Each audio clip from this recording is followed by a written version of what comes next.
You know, back then in school, this topic was one of the confusing topics for students, and today I'm going to be showing you loopholes on how to navigate this topic, okay? Hi, my name is Mathematician, and I'm going to be treating the topic significant figures today. Now, there are rules, yes, of course, in treating significant figures, and the first rule is start counting from your non-zeros, especially involving decimals. I'm going to explain that. Hold on. Number 2 says round up numbers from 5 and above as a whole. Round up numbers from 5 and above as a whole and add to the next number. Calm down. I'll explain. Now the third rule is numbers lower than 5 turns to 0. Now, let me explain these rules using these examples. The first example we have is 848.35. We are going to be using the example which says correct these numbers to 1xf, 2xf, and 3xf to explain these rules. Note that xf means significant figure. So the first number is 848.35.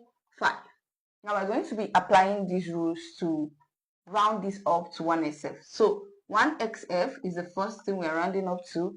Now you can see that the number before the 8, 4, which is 4, is lower than 5. Okay, they say numbers lower than 5 turns to 0.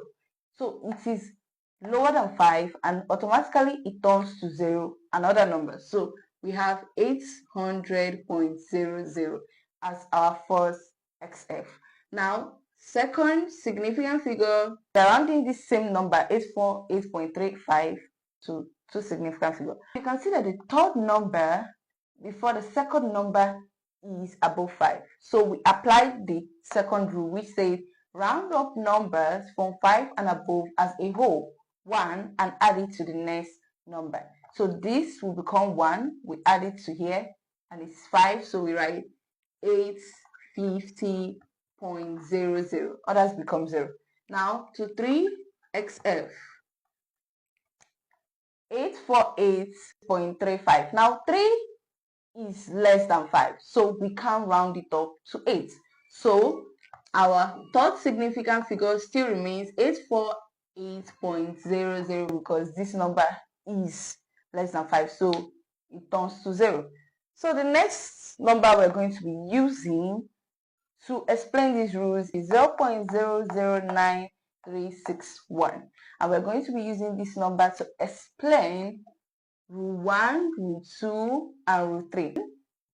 0.009361, and we're going to be rounding up this number to 1xf like we did for the previous number, 2xf, and 3xf.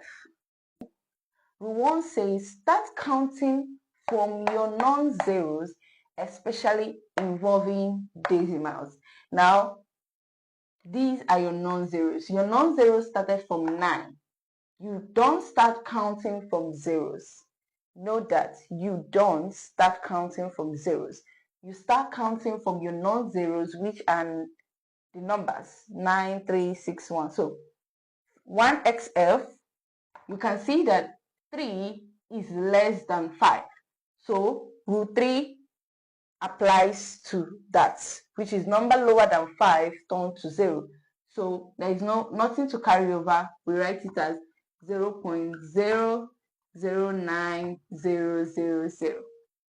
That is 1xf. Second xf, we have 6. Before 3 is above 5, so we change it to 1. We round it up to 1 and add it to the next number, which is 4. Rule 2 is applying now. So which will give us 0.009400. Can also leave the 00, not really important, after the 4. So now we have our third xf. Now 1 is less than 5, so we can round it up. So we leave it as 0.009360. So that'll be all about significant figure. I hope you learned something today, and I hope that the confusion involving significant figures has been cleared. See you in my next class. Bye bye.